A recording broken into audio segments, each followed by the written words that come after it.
Hi everyone, welcome back to His Glow, where faith and passion collide.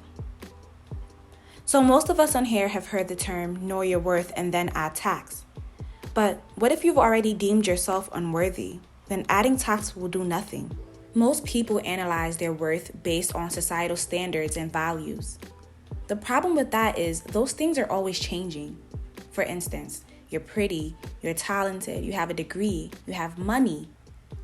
Yes, these things are of value, but the issue is when you make things of value to determine your worth. Using societal values to measure your worth can be very dangerous because as your values change, or as society's values change, then that would mean your worth changes also. And then what? Take this iPhone for instance.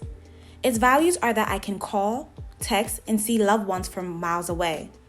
I can even take pictures or get work done on it. The initial worth on this iPhone is then determined by these values. When the screen is cracked and you can no longer see your messages or calls like you used to, the worth of the phone decreases.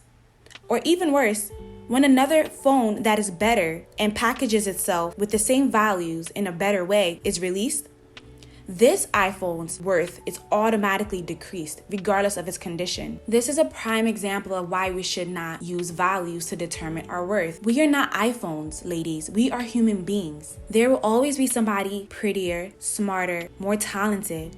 So if your worth is based on these societal values, you're already losing. So what should we base our worth on? The Word of God.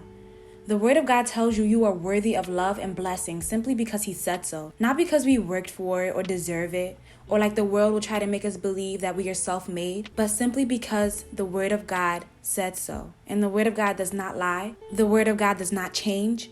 And the Word of God places very little emphasis on the physical, but rather emphasizes the spiritual. So one question you should ask yourself right now is, who are you in the spirit? Is the enemy able to do as he pleases with you because he knows that you don't have the tools to be able to fight back spiritually? God is a spirit and the enemy is a spirit. So you have to be viewing life as spiritual. Because if you are not viewing life as spiritual, you are already at a disadvantage. This is why something that you can't see, like a blessing or a curse, can affect the progression or the delay of something that you can see in the physical. For instance, a blessing in the spiritual can easily propel a woman into her God-ordained marriage. And likewise, a curse in the spiritual can easily delay a woman's God-ordained marriage. Or a blessing in the spiritual realm can easily promote someone in their career in the physical. A curse in the spiritual realm can easily delay someone in their career. And these things are not things that can be fixed by getting your nails done or wearing a better smelling perfume or securing the latest bag. There are many women who are very beautiful, intelligent, and really take care of themselves, know how to keep up with themselves, but yet are experiencing delay in marriage. This is what they don't tell you in these femininity videos. So as you're watching these videos, I want you to keep these things in mind. Who are you in the spirit?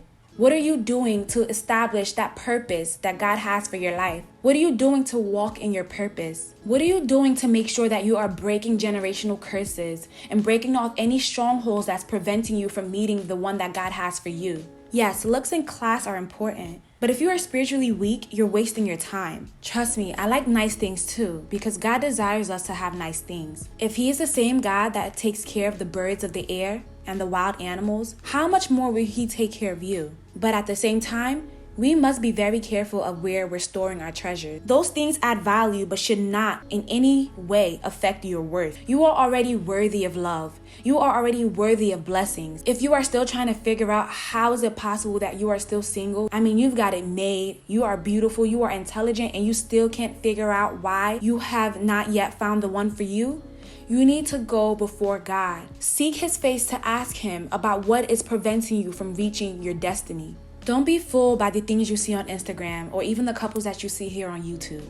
Marriage is a spiritual covenant and is a force to be reckoned with. If this is something that you are desiring for your life and you have not yet been able to see the fruit, I urge you to go before God and seek His face concerning what may be delaying your marital progress. And I'm certain that He will answer you. I'm looking forward to hearing all of your testimonies. But until then, remember to never let anyone or anything dim your glow. Bye.